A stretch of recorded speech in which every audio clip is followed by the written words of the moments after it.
So look at Anthony Ryder from South Lyon, Michigan, recently selected as the Lions 2020 Fan of the Year. He has a passion about sports broadcasting. With the 112th selection in the 2021 NFL Draft, the Detroit Lions select Amon-Ra St. Brown, wide receiver, USC. One pride, baby! Yeah!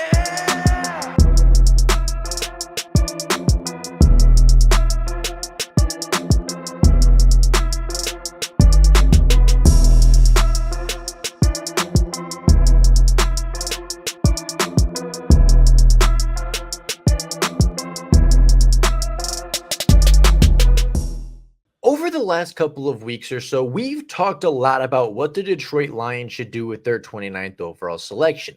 We've talked about different prospects that may be available at the 29th overall pick for the Lions to select. We've talked about a potential trade up scenario where the Lions move up in the NFL draft to get an elite prospect.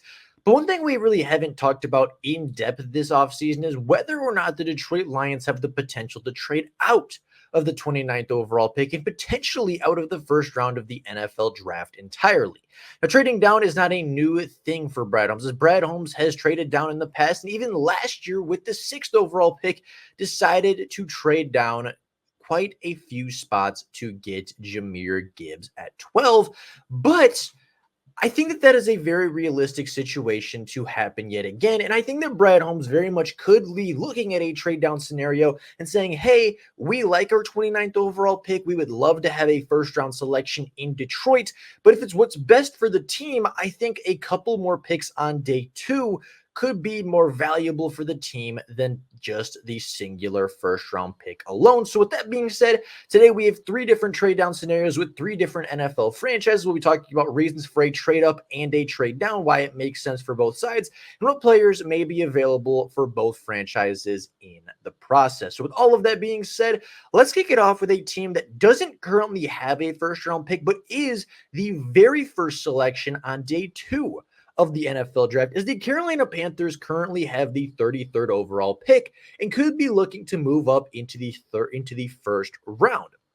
Now, Carolina, let's be honest, messed up the trade a season ago, right? They gave up so many big assets to move up for Bryce Young. And although I don't think it's entirely Bryce Young's fault, he didn't look like the franchise quarterback that maybe a CJ Stroud did, but that doesn't mean Carolina won't still try to build around him. And with that being the case, there's a good opportunity that Carolina could either get Bryce Young a franchise weapon or a franchise protector. So I think they could move up for either a wide receiver 1 or a starting offensive tackle to keep Bryce Young clean in the pocket. The protection for Bryce Young last year was not very good, and the weapons he had to throw to weren't very particularly good either. Couple of wide receiver prospects in this range are going to be guys like Keon Coleman, Adonai Mitchell, or Xavier Worthy. Potential pass protectors are guys like, again, being either Jordan Morgan, you have Kingsley Suamiatia, I believe is how you say it, as well as Tyler Guyton, all of which will be first-round tackles, all of which could potentially be gone at the 33rd overall pick, and I think could make a lot of sense for the Panthers to want to go up, get some building blocks around Bryce Young, build around their potential franchise quarterback, and really see what they have in Bryce Young. Now, the potential trade-up scenario that I have includes the Detroit Lions receiving the 33rd and 39th overall pick, as well as the 101st overall pick. In return, the Carolina Panthers receive the 29th and 73rd pick in the drafts, respectively. That would give the Detroit Lions, obviously, the 33rd pick, the 39th pick, as well as the remainder of their picks throughout the draft, just essentially swapping 73 for 101. You drop back 4 picks from 29 to 33. You drop back about 30 picks from pick 73 to pick 101. You swap those 3rd round picks, plus you get the added 2nd round selection of the 39th overall pick. That could leave the Detroit Lions with an opportunity to get both Kamari Lassiter and Braylon Trice, or Darius Robinson, or a number of players at that position. And while the Carolina Panthers get to build around Bryce Young, the Detroit Lions get 2 top 40 picks in return, with a potential 101st overall pick to match as well. It's a trade that I think really works for both sides. The Panthers get what they want, the Lions get what they want. And even though they're not picking on night 1 of the NFL draft anymore, I can't imagine a much better way to make up for it than being the opening pick on day 2 of the NFL draft. Now, moving on to the second potential scenario, I think the New York Giants could be in the market for Michael Penix and Bo Nix. While picking at the 6th overall selection, likely the top 4 quarterbacks are going to be gone. Williams is going to go 1, Daniels is going to go 2, and May is almost certainly going to go 3. I don't think the Arizona Cardinals necessarily trade down, but I do think there will be a quarterback selected either at 4 or at 5. And if the Giants really want to trade up to 4, I think that they could, but I think it'll be significantly cheaper to trade up to 29 and get Michael Penix or Bo Nix as opposed to trading up to 4, giving up a lot more valuable assets and landing the 4th best quarterback when you could do a much cheaper deal and end up with the 5th best quarterback. So with that being said, I think the Giants go best player available at 6, whether that be Malik Neighbors, whether that be Joe Alt, whether that be a pass catcher, a tackle, a defender, whatever the case may be, however they want to build that roster.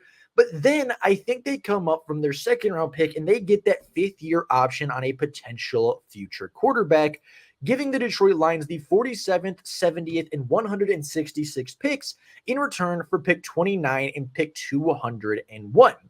Now, yes, the Detroit Lions once again would drop pretty significantly. They would drop about 15 spots from 47 to or from 29 to 47, but they would jump about 40 spots from 201 to 166 in an overall payment of the 70th overall pick added on top of it. It gives the Detroit Lions another 3rd round pick in that mix, essentially making the Carlton Davis deal free. And I think even at 47, you're still well within the striking distance of Braylon Trice, Xavier Legette, some of those big time players that a lot of Lions fans really like. With the 70th overall pick, you can address cornerback, you can address edge rusher, you can address defensive tackle. That's probably the range you want to do it.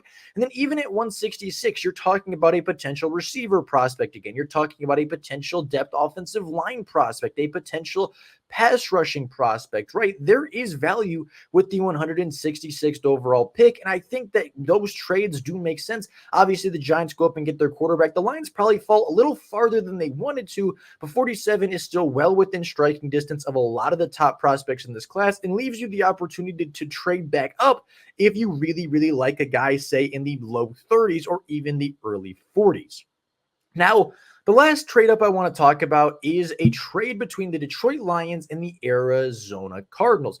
The Arizona Cardinals currently have 1 selection in this draft class in the 1st round. It's the 4th overall pick, and unless they get about 3 first-round selections, I don't see them trading away and out of the 4th overall pick, meaning they're probably going to get Marvin Harrison Jr., or they are going to get a franchise tackle or something of that nature. There are quite a few different scenarios the Cardinals could go with this, but I just don't think without 3 first-round picks, they're trading out of that 4th overall spot. But they do have a lot of needs on the roster, and I think a trade involving the 29th overall pick and the 164th overall pick from the Lions in exchange for the 35th, 66th, and a 2025 5th-round pick makes a lot of sense for both sides. Arizona can move up, and they can either get an interior offensive lineman, one of the best interior offensive linemen of this class, potentially a Jackson Powers Johnson move. They could go out and they can get a wide receiver if they decide to go tackle really high in the draft class, or they could go out and they could get a cornerback in this draft class. Their secondary isn't that deep. It's not very strong. And I think there's a possibility that with the 29th overall pick, the Arizona Cardinals could be looking at potentially a Kool-Aid McKinstry in this class if he falls that far. Potentially be looking at a Kamari Lassiter, an Ennis Rakestraw, a Max Melton, a TJ Tampa, potentially in that range, right? A guy that might not go in the 1st round, but a guy that very clearly could and has the potential to be there at 29, but may not be there at 35, or could obviously potentially be jumped from there as well. Taking a look at this class and just taking a look at the cornerback rankings overall, I think this trade makes a lot of sense. Obviously, the Lions fall back about 6 picks from 29 to 35. Still a very early 2nd round pick to go with. Obviously, still within range of your Kamari Lassiter, of your Darius Robinson. Potentially, if the board falls like how some mocks have it, potentially Chop Robinson as that early day 2 pick. You get that 66th overall pick, a very, very strong 2nd round pick right there that you could potentially use as ammunition to trade up. And then, of course, a 2025 5th. As we know, Brad Holmes likes to squeeze every ounce of value out of every single deal.